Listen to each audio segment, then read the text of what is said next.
couldn't get any crazier. Try this on for size. There's a conspiracy theory sweeping the globe that coronavirus is caused by 5G technology. It's nonsense, but that hasn't stopped the rumour being believed and spread by millions. Angela Cox has more. 5G burning. A 5G phone tower torched in England. A worker harassed. The real-world consequences of a fake news hoax. But do you know what you're doing now? You're laying 5G. You know that kills people. This COVID-19 scam illusion. The theory is that 5G damages the human immune system. That's simply not true. But the claim has spread across the internet as fast as the virus itself. In 2019, we had the introduction of 5G rolling out to more and more places. And where was it massively introduced? Ahead almost of anywhere. China. And what was the first city to introduce a 5G smart system? Wuhan, where this virus is supposed to grow. So the 5G rumours are unfounded. It's completely false information. There's no scientific basis to it whatsoever. Digital communications expert Daniel Angus warns people are becoming more susceptible to this type of misinformation. People are spending more time online, and perhaps that means that, yes, they're also spending more time reading and consuming forms of fake news and misinformation.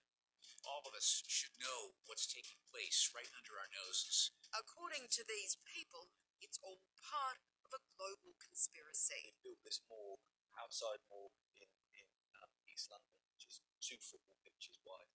And then this 5G gets switched on, people drop like flies, and all of a sudden you've got the excuse because, well, there's a virus going on. We told you. Yeah. That's absolutely a highly possible, even likely scenario. It doesn't seem to matter how wild the claims. But what 5G actually does, it absorbs oxygen, and that's really important to know. People still believe. So this is what is causing this pandemic. This is the largest global cover-up in history. In Britain, it's led to 5G towers being sabotaged, even deliberately burned. Get it down. And activists have taken to abusing the telco workers laying 5G cable. You know when they turn this on, it's going to kill everyone, and that's why they're building the hospitals? And how do you feel? Do you have children? Do you have parents? Well, how do you feel that when they turn that switch on, bye-bye mama, are you content to continue doing that job? Are they paying you well enough to kill her? Hard to believe that people can be taken in so easily, but let's bring in John Dwyer, Professor of Medicine and a man we often rely on to sort out scientific fact from popular fiction. Professor Dwyer, thanks so much for joining us. What do you make about these claims about 5G somehow causing coronavirus? Michael, this is right up there with the wind farms causing cancer theories. Look, this is nonsense, and normally there are thousands of crazy theories out there, but at this time in our fight against this epidemic, this is dangerous nonsense. We are relying on Australians to be self-disciplined, and we have to convince them, and have convinced them, that the science underlying these restrictions that we're all putting up with, namely that we have a very serious communicable disease caused by a virus, that has to be accepted by the community. And even having just a few people think differently and feel that social distancing is not for them because of this silly idea, that's putting us all at risk. This is dangerous nonsense. Is it because, Professor Dwyer, people are particularly vulnerable right now, or is it just that some people are more susceptible to believing different theories? Look, I think there's always, around every crisis, around so many situations, you find outliers with ridiculous theories.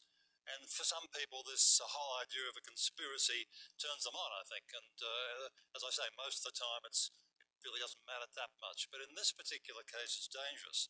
And of course, this virus that we're fighting, we can see it under a microscope. We can unfortunately put our fingers on it, maybe put them in our mouth, and we can see the virus in the lungs of people that have died. There's no question about what's happening here. And of course, I'd point out that the coronavirus is available to all Australians, which you can't say about the 5G network. It's only very patchy at the moment. This is dangerous nonsense, and hopefully there'll be responsible reaction on social media to squash this. But in this day and age, who knows? No, that's been the trouble with social media over the weekend. It's just been spread so quickly, and it loves spreading a conspiracy theory on some of that. But look, let's underline this absolutely plainly, Professor Dwyer. Is there any scientific basis at all for believing that 5G technology could be harmful to our health? None whatsoever. In fact, we know that we'd have to have about 100 times more intensity in the 5G radio waves that are emitted to have any chance of affecting human health. The evidence is absolutely rock solid that this new 5G technology is wonderful, harmless, and the sooner we have it available to us, the better. Exactly right. All right, Professor John Dwyer, thank you so much. You're welcome, mate.